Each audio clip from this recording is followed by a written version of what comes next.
ہادیو رہنما ہمارے علماء، ہو کبھی درپیش جو کوئی مسئلہ، پوچھ لیں حاضر ہوں ہم ان کی بارگاہ۔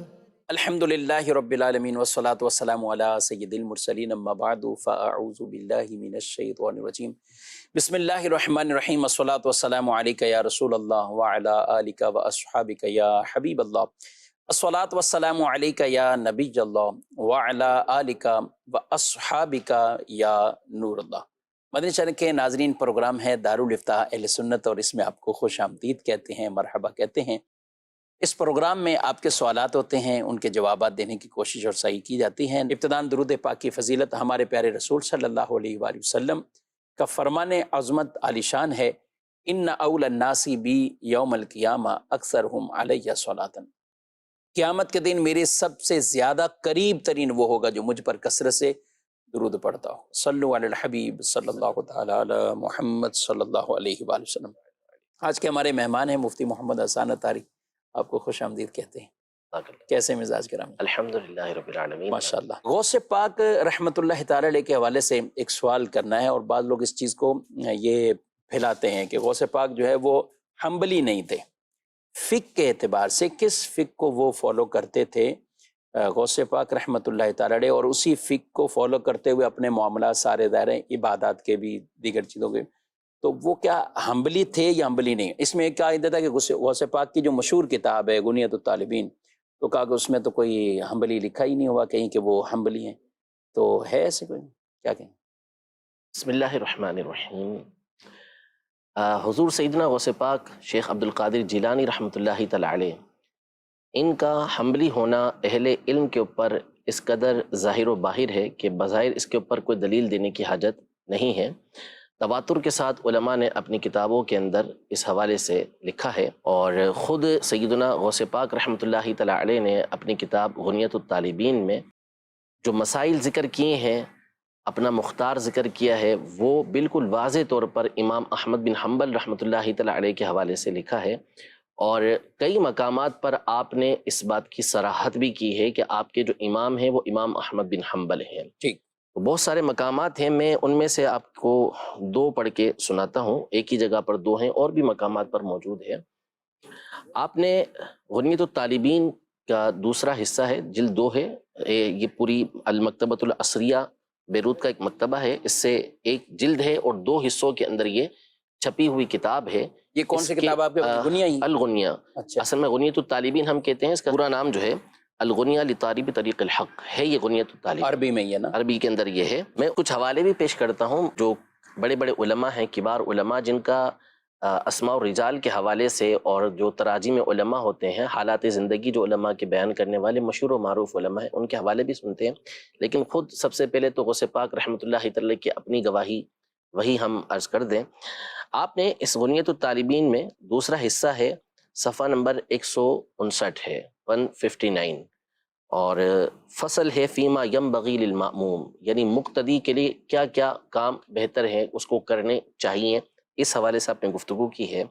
اس میں آپ لکھتے ہیں وَرَوَا إِمَامُنَا ابو عبداللہ احمد رحمہ اللہ تعالی فی رسالۃ لہ باسنادہ عن ابی موسیٰ الاشعری رضی اللہ تعالی عنہ صاحب رسول اللہ صلی اللہ علیہ وسلم انہ قال، ترجمہ اس کا یہ ہے، ہمارے امام ابو عبداللہ احمد یعنی احمد بن حنبل رحمۃ اللہ تعالی علیہ اپنے رسالے میں اپنی سند کے ساتھ حضرت سیدنا ابو موسیٰ اشعری رضی اللہ تعالی عنہ سے روایت کرتے ہیں، جو نبی پاک صلی اللہ علیہ وسلم کے صحابی ہیں، انہ قال ان رسول اللہ صلی اللہ علیہ وسلم علمنا صلاتنا، کہ نبی پاک صلی اللہ تعالی علیہ وآلہ وسلم نے ہمیں نماز سکھائی، وعلمنا ما نقول فیہ، اور ہمیں سکھایا کہ ہم اس نماز کے اندر پڑھیں کیا۔ قال رسول اللہ صلی اللہ علیہ وسلم اذا کبر الامام فکبروا، جب امام تکبیر کہے تو تم بھی تکبیر کہو، وَإِذَا قَرَأَ فَانصِتُوا، جب قراءت کرے تو تم خاموش رہو، وَإِذَا قَالَ غَيْرِ الْمَغْضُوبِ عَلَيْهِمْ وَلَا الضَّالِّينَ، جب وہ غیر المغضوب علیہم ولا الضالین کہے، فَقُولُوا آمین، تو تم بھی آمین کہو۔ پھر اس کے بعد آپ نے پوری حدیث مبارکہ ذکر کی. اب پہلا تو مسئلہ یہ کہ اس میں واضح طور پہ فرما رہے وروا امامنا، ہمارے امام احمد بن حنبل نے یوں فرمایا. اور چونکہ امام احمد بن حنبل جو ہے وہ اس بات کے قائل ہیں کہ جب امام کے پیچھے مقتدی ہوگا اور امام کی قرات ہوگی تو وہ امام کے پیچھے قرات نہیں کرے گا، وہ خاموش رہے گا. یہی امام احمد بن حنبل رحمۃ اللہ تعالی کا موقف ہے، اور یہ غوث پاک رحمۃ اللہ تعالی کا موقف ہے. اب یہ ہوا پوری ذکر کرنے کے بعد نماز میں کیا کیا پڑھنا ہے. اس کے بعد غوث پاک رحمۃ اللہ تعالی کے الفاظ ملاحظہ فرماتے قال الامام ابو عبداللہ احمد بن محمد بن حنبل الشیبانی رحمہ اللہ تعالی واماتنا علی مذہبہ اصلا وفرعا وحشرنا فی زمرتہ. یعنی امام ابو عبداللہ احمد بن محمد بن حنبل الشیبانی رحمہ اللہ تعالی، اللہ ان پر رحمت فرمائے اور ہمیں ان کے مذہب پر موت عطا فرمائے اصلاً و فرعاً، یعنی عقیدے کے اعتبار سے بھی اور فروعی مسائل کے اعتبار سے بھی ہمیں امام احمد بن حنبل کے مذہب پر ہی موت عطا فرمائے. یعنی اس مذہب پر ہیں بھی اور ساتھ ہی ساتھ دعا بھی کر رہے ہیں کہ اسی مذہب کے اوپر اللہ پاک ہمیں موت عطا فرمائے. اور حنبلی مذہب پر، ظاہر امام احمد بن حنبل کا مذہب حنبلی مذہب کہلائے گا، اور ہمیں ان کے زمرے کے اندر قیامت کے دن اٹھائے، یعنی ان کے ساتھ ان کے گروہ کے اندر اللہ پاک ہمیں اٹھائے. تو یہ تو خود غوث پاک رحمۃ اللہ تعالی نے صراحت بھی کر دی، دعا بھی کر دی کہ اللہ پاک جو ہمیں ان کے مذہب پر تا دم موت رکھے. اور غوث پاک رحمۃ اللہ تعالی علیہ کے حوالے سے یعنی یہ بات اتنی واضح تر ہے کہ اس پر اعتراضات اٹھائے بھی نہیں گئے. وجہ یہ ہے کہ ہر ایک جانتا ہے امام موفق الدین ابن قدامہ حنبلی رحمۃ اللہ تعالی علیہ فقہ حنبلی کے مشہور امام ہیں، اور ان کی کتاب المغنی یہ فقہ حنبلی کی بنیادی کتابوں میں سے ایک کتاب ہے. امام ابن قدامہ رحمۃ اللہ تعالی علیہ یہ غوث پاک رحمۃ اللہ تعالی علیہ کے شاگردوں میں سے ہیں، اور آپ آخر عمر کے اندر جب غوث پاک رحمۃ اللہ تعالی علیہ کی عمر بالکل 90 پلس ہو چکی تھی اور چند مہینے آپ کی وفات شریف کے اندر باقی تھے، اس وقت آپ غوث پاک رحمۃ اللہ تعالی علیہ کی بارگاہ میں پہنچے تھے، اور فقہ حنبلی کی مشہور و معروف کتاب مختصر الخرقی آپ نے غوث پاک رحمۃ اللہ تعالی علیہ سے پڑھی تھی. یہ نا غوث پاک رحمۃ اللہ تعالی نے دعا کی تو اللہ نے ان کی دعا قبول کی کہ اللہ پاک نے اس مذہب پر جو ہے وہ باقی رکھا کہ آخر عمر میں بھی آپ فقہ حنبلی کی یہ کتاب جو ہے وہ فقہ حنبلی کے مستقبل کے امام کو پڑھا رہے تھے، اور انہوں نے پھر کتاب لکھی المغنی کے نام سے.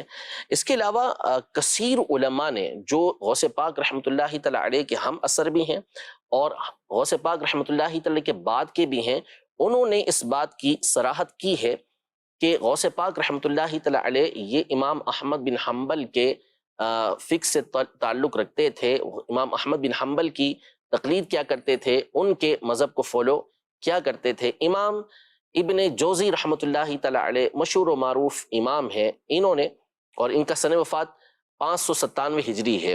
غوث پاک رحمۃ اللہ تعالی علیہ کا سن وفات 561 ہجری ہے، اور ان کا 597 ہجری ہے، 597 اس میں ان کا انتقال ہوا، اور یہ تھے بھی بغداد کے ہی. تو انہوں نے امام احمد بن حنبل کے مناقب کے اوپر ایک کتاب لکھی ہے، مناقب الامام احمد.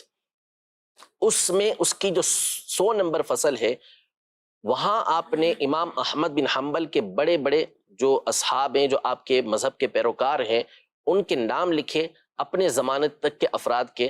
ان میں سے غوث پاک رحمۃ اللہ تعالی علیہ کا بھی ذکر کیا ہے. غوث پاک رحمۃ اللہ تعالی علیہ بھی امام احمد بن حنبل رحمۃ اللہ تعالی علیہ کے مذہب سے تعلق رکھنے والے ہیں.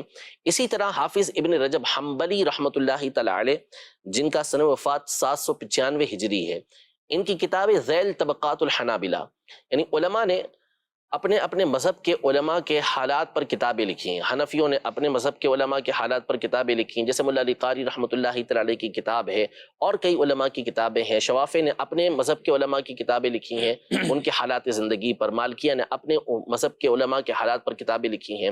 اسی طرح حنابلہ نے، حنبلیوں نے اپنے مذہب کے علماء کے حالات کے اوپر کتابیں لکھی ہیں، جن میں ایک مشہور و معروف کتاب طبقات الحنابلہ ابو یعلا کی ہے، اور اس کے اوپر ذیل ہے امام ابن رجب حنبلی رحمۃ اللہ تعالی علیہ کا. اس میں امام ابن رجب حنبلی رحمۃ اللہ تعالی علیہ نے اور امام ذہبی رحمۃ اللہ تعالی علیہ جو رجال کے مشہور و معروف امام ہیں، ان دونوں نے امام سمعانی رحمۃ اللہ تعالی علیہ جو 562 ہجری میں ان کا وصال ہوا ہے، یعنی غوث پاک رحمۃ اللہ تعالی علیہ سے 1 سال کے بعد ان کا وصال ہوا ہے، ان کے حوالے سے یہ لکھا کہ ہوا امام الحنابلۃ وشیخہم فی عصرہ، کہ غوث پاک رحمۃ اللہ تعالی علیہ یہ حنبلیوں کے اپنے زمانے کے امام اور ان کے شیخ تھے۔ تو یہ صراحت کر رہے ہیں جو غوث پاک رحمۃ اللہ تعالی علیہ کے زمانے کے اندر ہے۔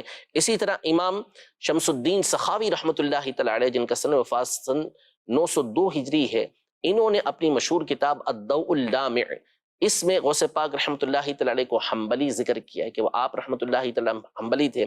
شیخ محقق شیخ عبدالحق محدث دہلوی رحمۃ اللہ تعالی علیہ، جو پاک و ہند کے مشہور و معروف امام ہیں، مشہور محدث ہیں، انہوں نے غوث پاک رحمۃ اللہ تعالی علیہ کو حنبلی ذکر کیا ہے۔ تو ایک پوری فہرست ہے۔ سیر اعلام النبلاء کے اندر امام ذہبی رحمۃ اللہ تعالی علیہ نے، تذکرۃ الحفاظ میں امام ذہبی رحمۃ اللہ تعالی علیہ نے، امام ابن العماد رحمۃ اللہ تعالی علیہ نے شذرات الذہب کے اندر غوث پاک رحمۃ اللہ تعالی علیہ کو حنبلی ذکر کیا۔ ان تمام کے حوالے میرے پاس نوٹ ہیں اور پوری عبارتیں ہیں ان کی، جیسے شیخ محقق رحمۃ اللہ تعالی علیہ کی زبدۃ الآثار کے صفحہ نمبر 54 پر غوث پاک رحمۃ اللہ تعالی علیہ کو حنبلی لکھا ہے، اور الضوء اللامع کی جلد نمبر 9 اور صفحہ نمبر 169 پر آپ رحمۃ اللہ تعالی کو حنبلی لکھا ہے۔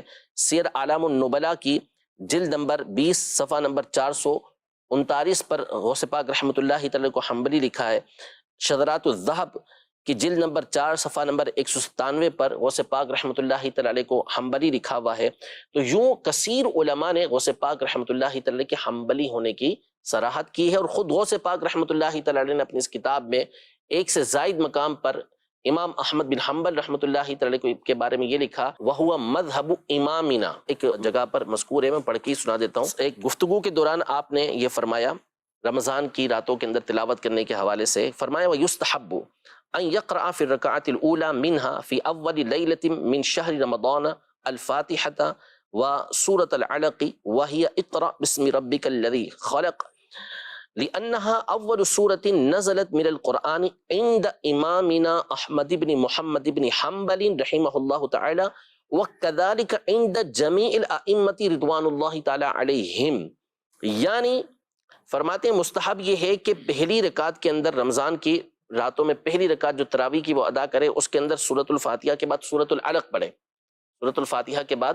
سورۃ العلق پڑھے۔ یہ حنابلہ کے نزدیک مستحب ایک مسئلہ ہے۔ فرماتے ہیں وجہ کیا ہے؟ اس لیے کہ یہ سب سے پہلی صورت ہے جو قرآن کی نازل ہوئی۔ اب یہاں جو غور طلب بات ہے، جو ہماری دلیل ہے، وہ یہ ہے کہ آپ نے فرمایا کہ یہ جو سورۃ العلق ہے یہ سب سے پہلے نازل ہوئی عند امامنا، ہمارے امام احمد بن حنبل رحمۃ اللہ تعالی علیہ کے نزدیک امام احمد بن حنبل کو اپنا امام کہا۔ اس کے بعد لکھتے ہیں وہ كذلك عند جميع الائمہ، کہ جس طرح ہمارے امام احمد بن حنبل رحمۃ اللہ تعالی علیہ کے نزدیک سب سے پہلے یہ صورت نازل ہوئی ہے، اسی طرح تمام دیگر ائمہ، جمیع ائمہ کے نزدیک بھی یہ صورت نازل ہوئی ہے۔ آپ کہہ سکتے تھے کہ یہ صورت تمام کے تمام ائمہ کے نزدیک سب سے پہلے نازل ہوئی ہے، لیکن امام احمد بن حنبل کو اپنا امام کہہ کے اس کا تذکرہ الگ سے آپ نے کیا، اور بھی اس طرح کی تصریحات موجود ہیں۔ تو یہ ایک فضول سا اعتراض ہے اور لا علمی کی ایک دلیل ہے کہ یوں کہہ دینا کہ جی غوث پاک رحمۃ اللہ تعالی علیہ نے اس حوالے سے کچھ لکھا ہی نہیں ہے۔ تو یہ چند باتیں میں نے آپ کے سامنے ذکر کی ہیں، ورنہ علماء کی ایک فہرست ہے جو اس فن کے ماہرین ہیں، انہوں نے واضح طور پر اس بات کو لکھا ہے کہ غوث پاک رحمۃ اللہ تعالی علیہ یہ حنبلی المذہب تھے۔ فروع کے اندر آپ امام احمد بن حنبل رحمۃ اللہ تعالی علیہ کی تقلید کیا کرتے تھے۔ ماشاءاللہ، بڑی آپ نے وضاحت کے ساتھ یہ بیان کیا، اور اس طرح کے جو لوگوں کو دھوکے میں مبتلا کرنا چاہتے ہیں، بعض اوقات اس طرح فروعات میں مسائل میں اختلافات موجود ہیں۔ یاد رکھیں چاروں ائمہ، امام اعظم ابو حنیفہ، امام مالک بن انس، اور حضرت امام شافعی، امام احمد بن حنبل، یہ چاروں کے چاروں ائمہ رضی اللہ تعالی عنہم اجمعین، یہ سارے اہل سنت میں سے تھے، یعنی سب کے عقائد بالکل، عقائد میں یوں اختلافت نہیں، فروعات میں، مسائل میں، اور ٹھیک ہے جو جس کی فقہ کو فالو کر رہے ہیں ان کو اسی کے مطابق وہ عمل کرنا ہے۔ تو اس لیے وہ اگر کوئی شافی فقہ میں ہے، مالکی فقہ میں ہے یا حنبلی فقہ میں ہے تو وہ اس کے مطابق ہی دائرے ہیں، اپنے سارے معاملات ہیں، وہ چاہے نماز ہے، دیگر چیزیں ہیں، ان کے اندر احکامات اسی طرح ہیں۔ تو یہ فروعات میں ائمہ کا یہ اختلاف موجود ہے۔ حنفی طریقے کو فالو کر کے اس کے مطابق اپنے معاملات کو ادا کرے گا، جو دوسرے ہیں وہ اس کے مطابق۔ لیکن یہ بالکل دھوکہ دینے والی بات ہے کہ یہ بات چھپا کر کہ وہ حنبلی نہیں تھے اور یوں لوگوں کو دھوکے میں مبتلا کرنا ہے کہ یہ ان کی طرف حنبلی ہونے کی نسبت یہ بالکل غلط ہے. تو جو ایسا کہہ رہا ہے وہ خود غلط ہے، وہ خود غلط ہے. یہ باقاعدہ کتب اٹھا کر دیکھیں اور عربی کتب اٹھا کر دیکھیں. ان کی تو کتابیں اردو میں نہیں تھی، عربی میں تھیں.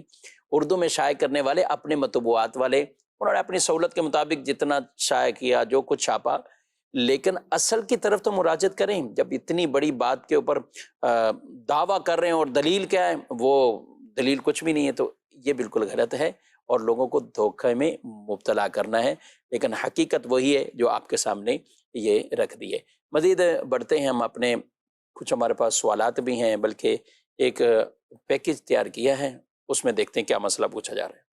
ہادیو رہنما ہمارے السلام علیکم رمضان چاچا، کیسے ہیں آپ؟ اللہ کا ٹھیک شکر ہے بیٹا، آپ ٹھیک ہو؟ اللہ کا آج شکر. آپ پھر لیٹ آئے ہیں نماز کے لیے؟ جی وہ میں نے آپ کو بتایا تھا کہ میں جس دکان پہ کام کرتا ہوں وہاں کا سیٹ مجھے اجازت نہیں دیتا باجماعت نماز پڑھنے آنے کی، تو اس وجہ سے میں لیٹ ہو جاتا ہوں.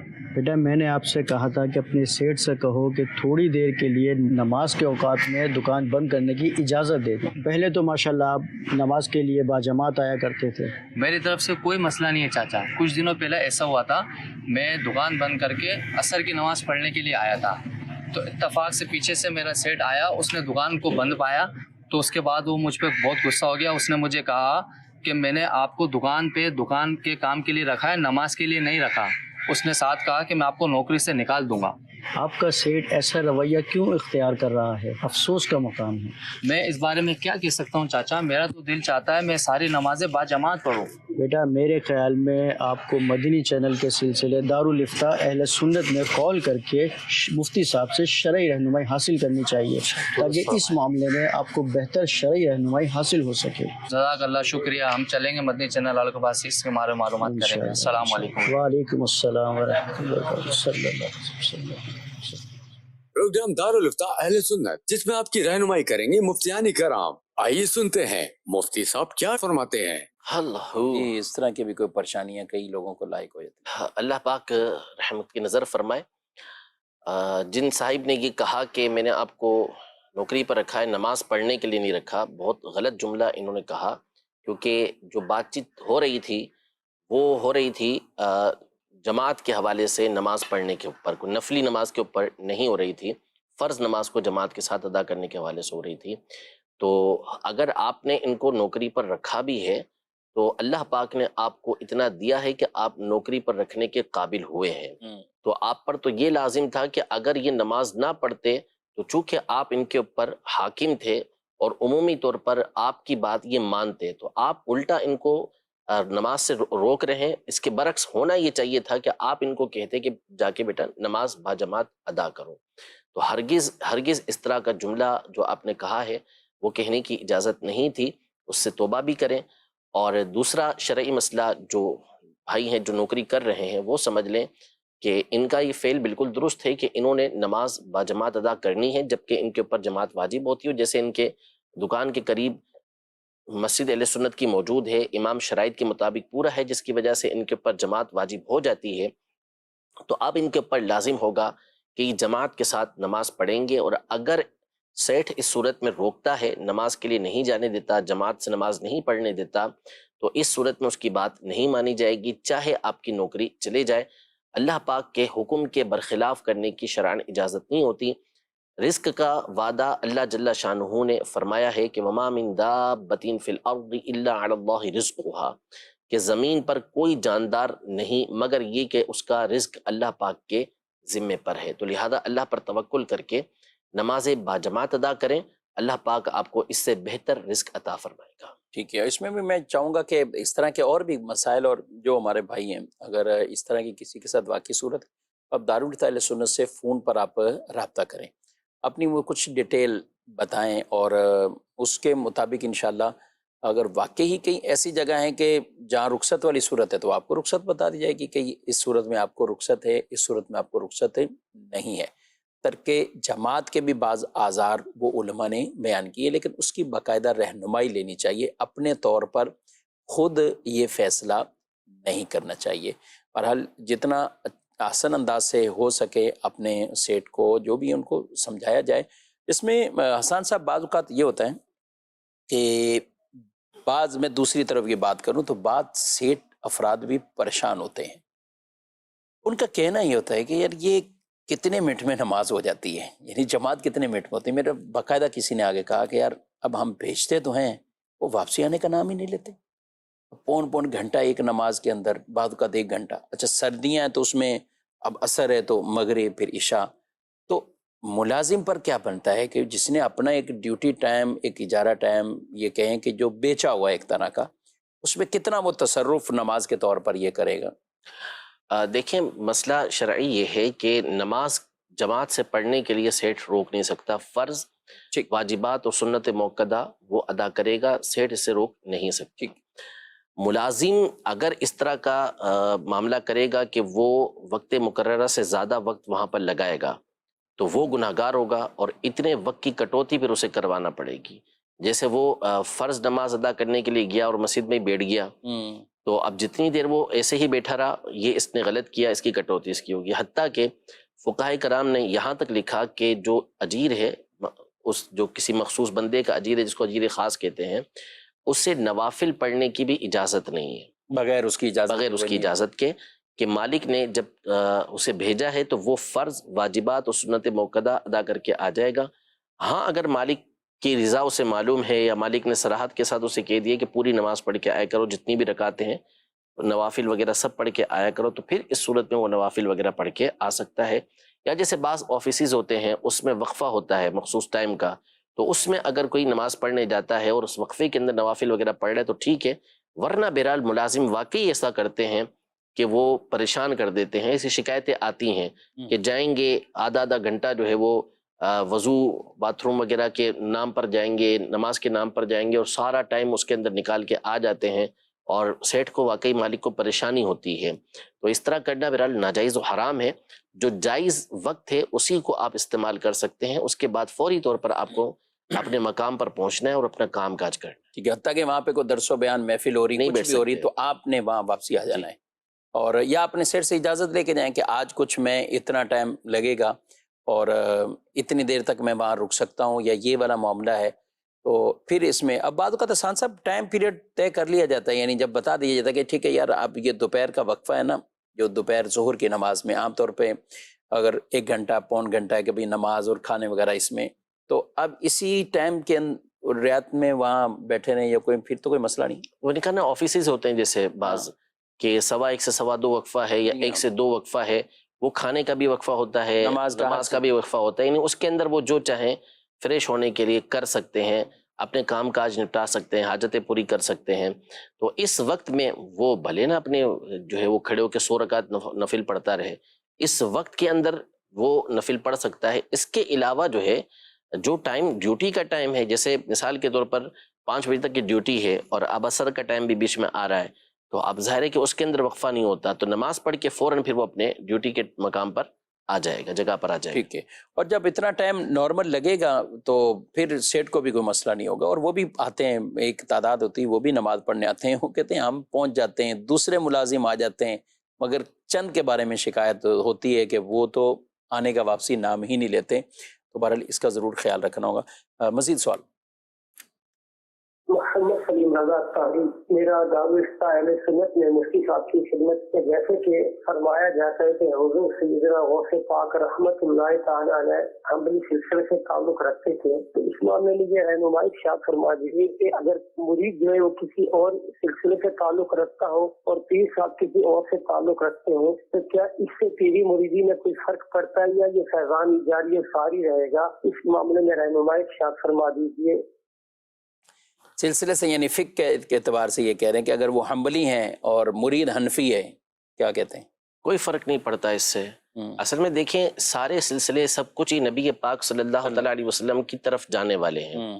فقہی اعتبار سے بھی جو ہمارے 4 مشہور مذاہب ہیں, جو 4 خاص مذہبی آراء ہیں, امام ابو حنیفہ رحمۃ اللہ تعالیٰ علیہ کی, امام مالک رحمۃ اللہ تعالیٰ علیہ کی, امام شافعی رحمۃ اللہ تعالیٰ علیہ کی, اور امام احمد بن حنبل رحمۃ اللہ تعالیٰ علیہ کی, تو یہ چاروں راستے نبی پاک صلی اللہ تعالیٰ علیہ وسلم تک جا رہے ہیں. انہوں نے قرآن و سنت کی روشنی میں ہمیں مسائل کا حل نکال کر دیا ہے، اصول اور ضابطے نکال کر دیے ہیں، اور ساری زندگی اس کے اندر انہوں نے صرف کی ہے، ساری زندگی اس کی خدمت کی ہے انہوں نے، ان کے شاگردوں نے، بعد میں آنے والے ان کے مذہب کے پیروکاروں نے یہ محنت کر کے ہم تک سارا مواد پہنچایا ہے کہ تاکہ ہم دین پر عمل کر سکیں اور نبی پاک صلی اللہ تعالی علیہ وسلم کی تعلیمات پر جو مقصود تھی وہ اس پر عمل کر سکیں۔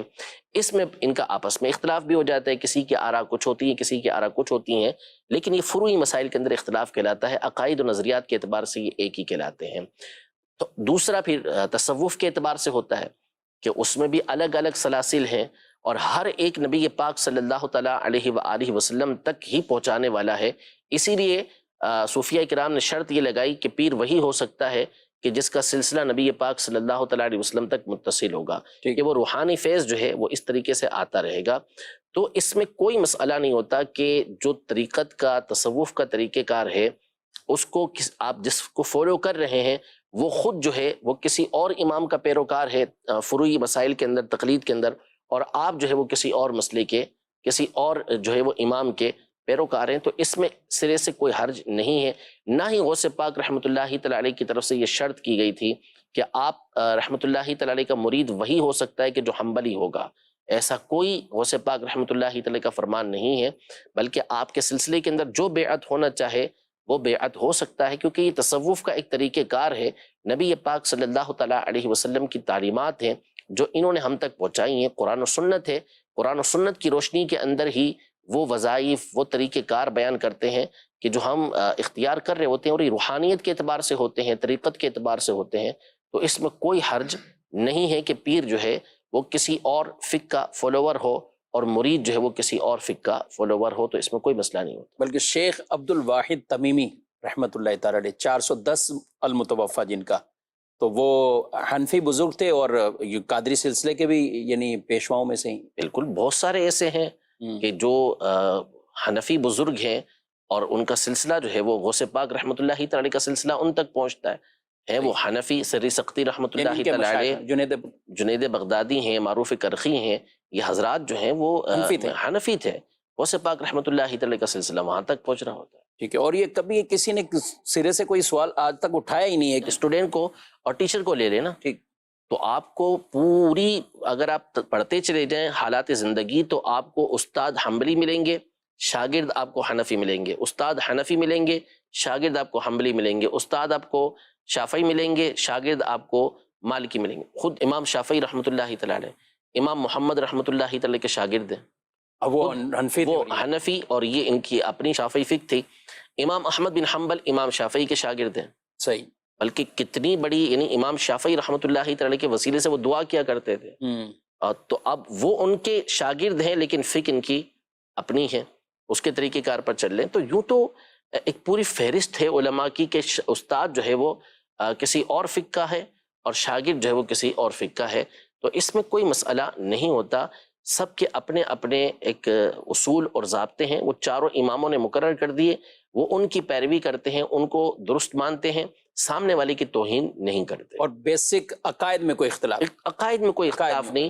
اشعری اور ماتریدی بھی بنیادی اعتبار سے ایک ہی ہیں، بعض تعبیرات کے اندر، ڈیفینیشن کے اندر کچھ اختلاف ہو جاتا ہے کہ وہ تعریف کرتے ہوئے اختلاف کرتے ہیں، باقی بنیادی اعتبار سے یہ ایک ہی ہیں۔